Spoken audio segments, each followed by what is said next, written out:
Hello everyone, welcome to KVN Ed. Today we are going to cover second part of French Revolution. But before going to it, first we will revise whatever we learned in first part. Okay, so let's start.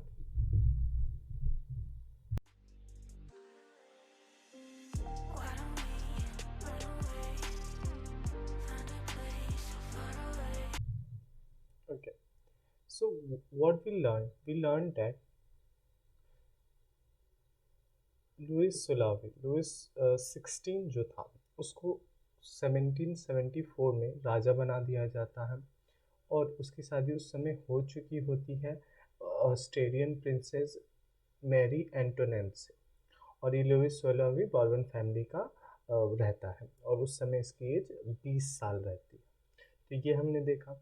ठीक साथ ही हमने क्या देखा कि जब ये राजा बनता है तो जो राजकोष रहता है, जो इसके पास जो इसका फाइनेंशियल स्टेटस रहता है वो काफ़ी बेकार स्थिति में रहता है। और ऐसा क्यों होता है हमने पढ़ा था, हमने क्या पढ़ा था, हमने इसके कुल रीजन्स पढ़े थे। ठीक हमने क्या क्या पढ़ा था, हमने पहला रीजन ये पढ़ा था कि जो फ्रांस था वो एक लंबे समय तक चले युद्ध में उसने पार्ट लिया था जिसको 7 ईयर वॉर भी कहते हैं। और दूसरा रीजन क्या था, दूसरा ये रीजन ये था कि लुइस अपने आप में एक्स्ट्रावेगेंट था, वो बहुत खर्चीला था और शान शौकत में काफ़ी पैसे वो लगाता था। दूसरा तीसरा हमने क्या देखा, तीसरा हमने ये देखा था कि फ्रांस ने अमेरिकन कॉलोनीज़ को फ्रीडम में मदद की थी और केवल एक कॉलोनीज़ को नहीं, 13 कॉलोनीज़ को उसने मदद की थी। तो इस वजह से भी फ्रांस की फाइनेंशियल स्टेटस पे फर्क पड़ रहा था। वहीं फिर हमने देखा कि जो फ्रांस गवर्नमेंट को जिन लोगों ने कर लोन दिए थे उन लोगों ने अपना इंटरेस्ट बढ़ा दिया था। ठीक 10% इंटरेस्ट हो गई तो एक काफ़ी हिस्सा गवर्नमेंट अपना पैसे का इस टैक्स को चुकाने में लगाती थी। तो यह भी रीज़न था कि राजकोष जो था वो धीरे धीरे खाली हो गया और जो हमारा लुइस था बेचारा उसके पास कुछ नहीं बचा। फिर हमने देखा था कि कैसे फिर हमने देखा था कि कैसे उनकी जो सोसाइटी है वो 3 हिस्सों में बटी हुई थी, जिसको पहला स्टेट हम बोलते थे क्लर्जी, जिसमें पादरी वगैरह जो चर्च के मेंबर्स थे वो सब आते थे। और सेकंड नोबिलिटी जो राजघराने के लोग थे या मंत्री वगैरह थे वो आते थे। और थर्ड स्टेट में जो बिजनेसमैन, जो बड़े बिजनेसमैन वह भी छोटे बिजनेसमैन, यहाँ तक कि किसान और आर्टिसियंस भी थे। ठीक छोटे किसान थे, लेबर्स थे, मजदूर थे, तो ये सब भी आते थे। और ये पॉपुलेशन का काफ़ी बड़ा हिस्सा इस थर्ड स्टेट में आता था। फिर हमने क्या देखा, हमने उसके बाद ये दो सब टॉपिक्स पढ़े थे जो कि हालांकि उतने इम्पोर्टेंट नहीं है, फिर भी देख ले।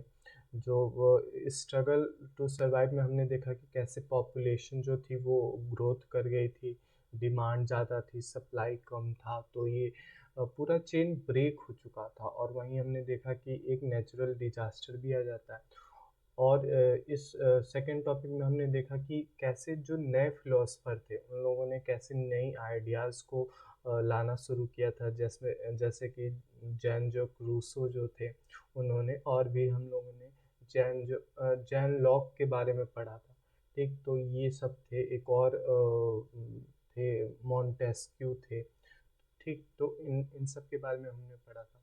ठीक तो वहाँ पे हमने बस एक छोटा सा पॉइंट मिस हो गया था जो कि ये है, हालांकि इतना पॉइंट नहीं है। ये था कि जो इन फिलोसफर्स के द्वारा जो आइडियाज़ थी वो अब कॉफ़ी हाउसेस और पब्लिक प्लेसेस जैसे कि सैलून वगैरह में भी अब वहाँ पे लोग उसकी चर्चा करते थे। और जो अनपढ़ लोग थे उनको भी ये पढ़ा पढ़ा के उनको सुनवाया जाता था। ऊपर से क्या हुआ, जो लुइस सोलावी ये न्यूज़ फैल गई कि जो लुइस सोलावी था उस उसके वो नए टैक्सेस को लाने वाला है। ठीक वो नए टैक्सेस इम्प्लीमेंट करने वाला है। इसके भी कारण लोगों का गुस्सा काफ़ी बढ़ गया था।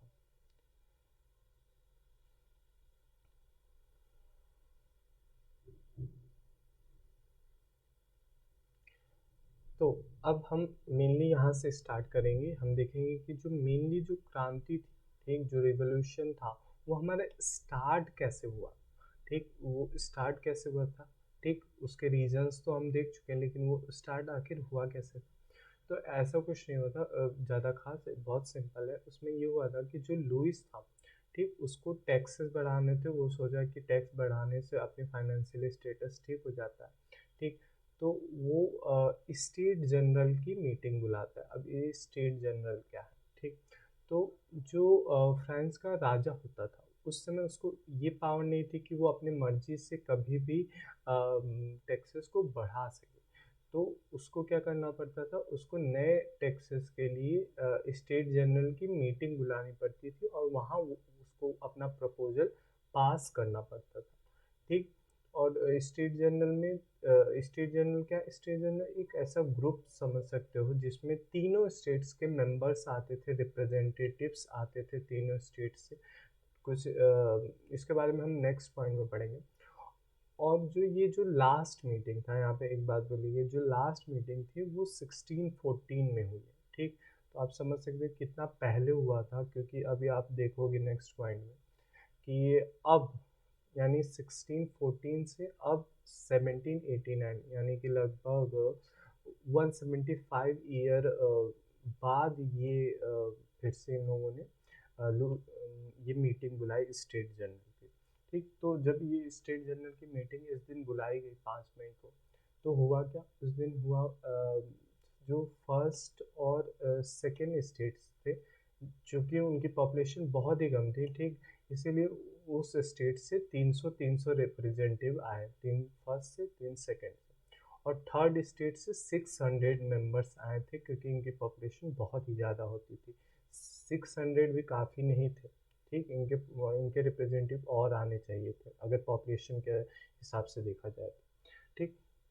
और इसमें क्या था, ये जो 600 मेंबर थे, इनमें भी एक कंडीशन थी कि जो पॉस्फोरस और जो एजुकेटेड लोग थे, जो कुछ अमीर लोग थे और कुछ जो एजुकेटेड लोग थे, वही ये 600 मेंबर्स थे, ठीक, थर्ड स्टेट में से। क्योंकि जो किसान थे या आर्टिसियंस थे, ठीक, या फिर औरतें थी, ठीक, उनको मना था, असेंबली में एंटर होना मना था। लेकिन फिर भी ये जो 600 मेंबर्स आए थे, इन लोगों ने अपने साथ जो बाकी लोग थे, उनके जो शिकायतें और जो शर्तें थी, ठीक, शिकायतें और जो मांगे थी, उनको एक पेपर में, जो कि 14,000 लेटर्स में उनको अपने साथ लेके आया। तो समझ सकते हैं उनकी मांगे कितनी ज़्यादा होंगी और उनकी शिकायतें कितनी ज़्यादा होंगी कि वो 40,000 पत्रों में आई थी, ठीक। फिर हुआ क्या, जब ये लोग वहाँ वहाँ पहुँचे, तो वहाँ पे वोटिंग होना स्टार्ट हुई, ठीक। और वोट होता कैसे था, जो वहाँ का नियम था पहला, कि सभी स्टेट के पास एक एक वोट है, यानी 3 स्टेट है, तीनों के पास एक एक वोट है। और लूज भी पूरा मतलब अच्छे से नहा धोआ के तैयार था कि अब तो वही पुराना चलेगा, तीनों स्टेट के पास एक एक स्टेट है, और बाकी ऊपर वाले दो जो स्टेट हैं वो तो हमारे ही कहना मानते हैं। लेकिन ऐसा नहीं हुआ। पूरी कहानी में जो ट्विस्ट आता है वो यहीं से आता है, यहीं जो मेन पॉइंट था वो ये था कि जो थर्ड स्टेट के जो लोग थे, ठीक, थर्ड स्टेट के लोग थे, उन्होंने डिमांड रखा कि इस बार ऐसा नहीं होगा, इस बार जो असेंबली है वो असेंबली का हर मेंबर अलग अलग वोट देगा, यानी कि 300 और इधर 600, यानी कि 1200 जो लोग थे उन सबके पास अपने एक एक वोट होंगे, यानी 1200 वोट्स होंगे, ठीक। और यही जो आइडियोलॉजी थी, वो रूसो ने अपनी बुक्स द सोशल कॉन्ट्रैक्ट में यही बताया था कि लोग अपने रिप्रेजेंटेटिव भेजते थे और उन रिप्रेजेंटेटिव्स का अपना अपना वोट होता था, जैसे कि अभी इंडिया में हमारा सिस्टम फॉलो होता है, ठीक। यही जो सिस्टम था कि सभी रिप्रेजेंटेटिव्स के पास अभी अपना एक एक वोट होगा, ये सिस्टम जो थर्ड स्टेट के लोग थे उन्होंने डिमांड किया, ठीक। पर जो लुइस था, ठीक, उसने ये रिजेक्ट कर दिया क्योंकि उसको पता था कि जैसे ही इन लोग ये करेंगे तो हमारी तो जनसंख्या कम है, तो हमें हमारा कुछ बात मानी ही नहीं जाएगी। ठीक, तो थर्ड स्टेट के लोगों ने विद्रोह वहीं से स्टार्ट किया। ठीक, ये मेन जो मूवमेंट था ये यहीं से स्टार्ट हुआ और उन लोगों ने असेंबली को छोड़ दिया, असेंबली के बाहर आ गए। और फिर हुआ क्या? हुआ कुछ नहीं, ये जो थर्ड स्टेट के मेंबर्स थे, ठीक, वो अपने आप को एक तरह से लोगों का स्पोकमैन या फिर लीडर कह सकते हो, अपने आप का पूरे नेशन का अपने आप को नेता समझते थे। ठीक, कि हम उनकी मांगे पूरी करें। तो उन लोगों ने क्या किया, लगभग एक महीने बाद 20 जून को, ठीक, मई में चल रहा था, मई जून में 20 जून को उस मीटिंग के बाद इन लोगों ने इंडोर टेनिस कोर्ट था, एक ग्राउंड था वारसे में।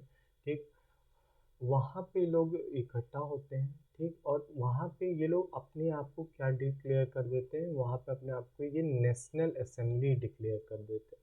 ठीक, वो जो रिप्रेजेंटेटिव्स हैं वो अपने आप को नेशनल असेंबली कहने लगते हैं और एक प्रण लेते हैं, एक कसम खाते हैं कि ये तब तक नहीं टूटेगा जब तक कि हम जो राजा है उसके पावर्स पे, ठीक, उसके पावर पे हम लिमिट ना लगा दें। ठीक, उसके पावर्स पे हम लिमिट ना लगा दें तब तक ये नहीं टूटेगा। ठीक, और जो ये पूरा जो ये शासन जो था, ये पूरा जो नेशनल असेंबली का जो कैंप था, ये लेड किया गया दो लोगों के द्वारा। ठीक, ये कौन कौन थे? पहले थे मीरा बियो। ठीक, मीरा बियो थे। ठीक, और दूसरे कौन थे? आबे सीएस। ठीक, आबे सीएस। ठीक, तो ये थे दूसरे आबे सीएस। ठीक, तो ये दूसरे थे। और ये कौन कौन लोग थे? जो ये मीराबियो है। ठीक, मीराबियो जो है, ठीक, ये नोबेल फैमिली के थे। ठीक, यानी कि अच्छे राजघराने से थे। ठीक, समझ सकते हो।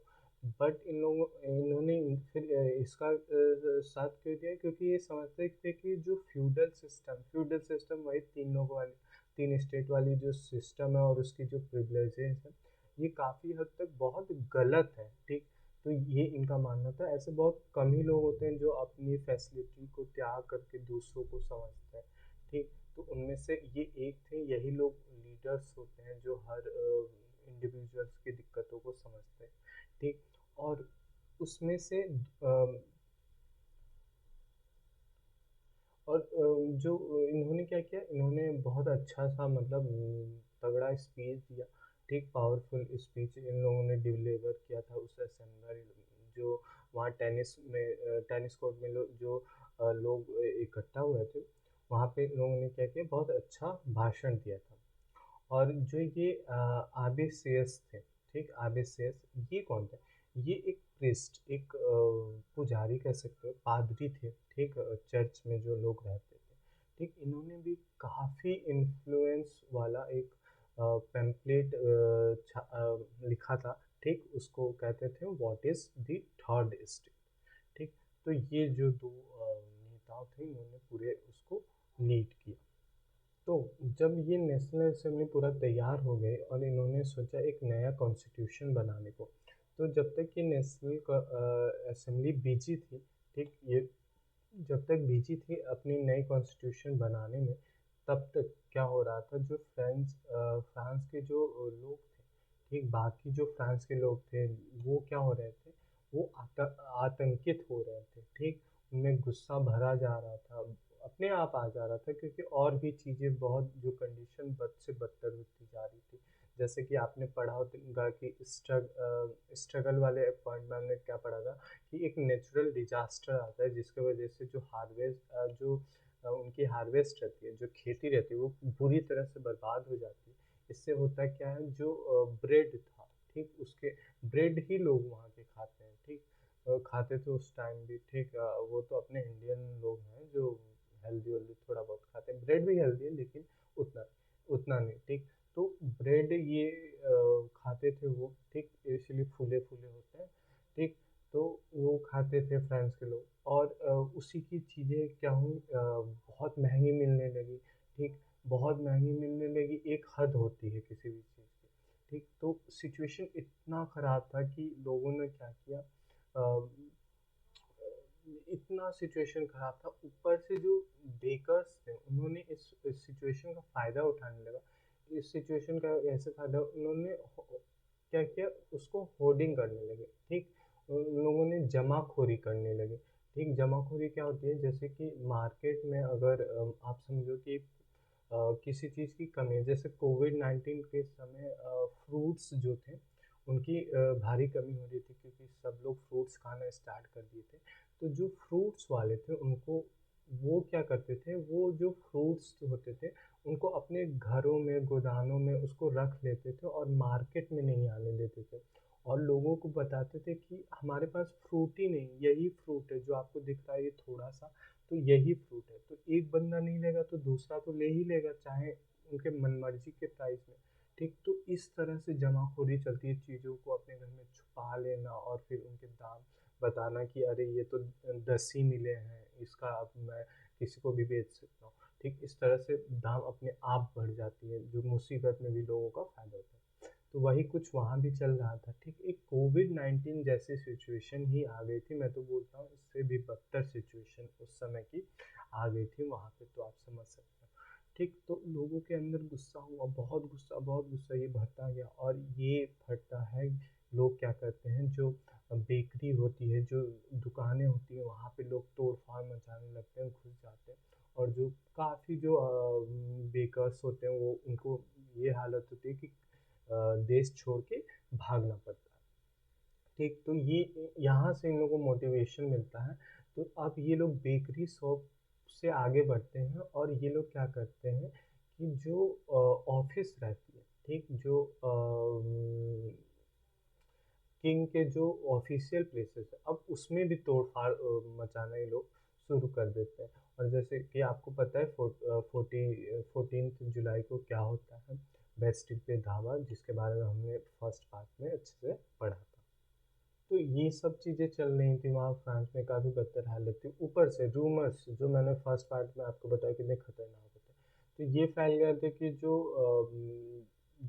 ज़मीनों के जो मालिक हैं, जागीरों के जो मालिक हैं, ठीक, ज़मीनों के जो मालिक थे, उन्होंने क्या किया, जो बड़े लोग हैं जो थोड़े बहुत, उन्होंने क्या किया है कि भाड़े पे कुछ गुंडों को हायर कर लिया। ठीक, कुछ गुंडों को उन लोगों ने क्या कर दिया, हायर कर दिया है, जो कि अब हाँ, किस छोटे किसानों की तरफ आ रहे हैं, उनका क्या करने, खेती को खराब करने। ठीक, उनकी खेती को बर्बाद करने, उगे हुए खेती को बर्बाद करने आ रहे हैं। तो लोग डर गए, और उन्होंने क्या, उनके हाथ में जो कुछ भी आया, ठीक, वो कुल्हाड़ी या फिर कुछ भी जो उनके पास थी जिससे वो खेती होती करते थे, ठीक, वो लेके वो किलों पे अटैक करने चले गए। ठीक, वो किलों पे उन लोगों ने भी आक्रमण कर दिया अपने आप ही, कि वो पहले आए, हम जाके उनको पहले मार देते हैं। ठीक, और काफ़ी कुछ वहाँ पे इधर उधर तोड़फोड़ हुई, जो राजा का जो भंडार गृह था, ठीक, उसको भी लूट लिया गया। ठीक, जो कई जगह भंडार गृह राजा रखते थे अपने, ठीक, जिसमें बहुत ढेर सारे खाने की सामान, यहाँ तक कि सोने वस्त्र भी रहते, तो वो चीज़ भी लूट ली गई। ठीक, और यहाँ तक कि जो डॉक्यूमेंट्स थे, टैक्स वाले जो डॉक्यूमेंट्स थे, उनको भी जला दिया गया। ठीक, कि जो बचे हुए जो दस्तावेज थे उनको भी जला दिया गया। और क्या हुआ, a large number of noble fled from there and many of them migrated and neighbouring country. तो जो ये जो नॉवेल्स थे, ठीक, अब इन्हीं के ऊपर अटैक होने लगी है। ठीक, जो ज़्यादातर जो मंत्री वंत्री थे और जो राजघराने के लोग थे, उनके रिश्तेदार, ये सब क्या होने लगे, ये सब दूसरी कंट्री में भागने लगे। ठीक, नेबरिंग कंट्री में लुई सोलाग को छोड़ के, बेचारे को 20 साल में शादी करवा दिया, वहाँ बैठा दिया, फिर सब रिश्तेदार मिलके छोड़ के इसको हम चले गए। ठीक, हाल में एक बार क्या होता है, लुइस खुद भागने की कोशिश करता है एक बार फ्रांस से भेस बदल के, लेकिन उसके उसके खुद के सैनिक उसको देख लेते हैं, वहाँ पकड़ा जाता है, तो वो फिर वापस वहाँ से आ जाता है। ठीक, ये पता नहीं। तो ये सब हुआ, बेस्टिल पे अब तक धावा हो चुका है, कई ऑफिशियल चीज़ों को जलाया गया, कई ऑफिशियल किलों पे अटैक हो चुका है। तो जो लुइस था उसको बेचारे को समझ में आया कि ये जो लोग हैं ये ना बस के बाहर हैं, ठीक है, इनका कुछ हो नहीं सकता। ठीक, तो क्या करो, इनको सम्मान दे दो, इनको रिकॉग्निशन दे दो।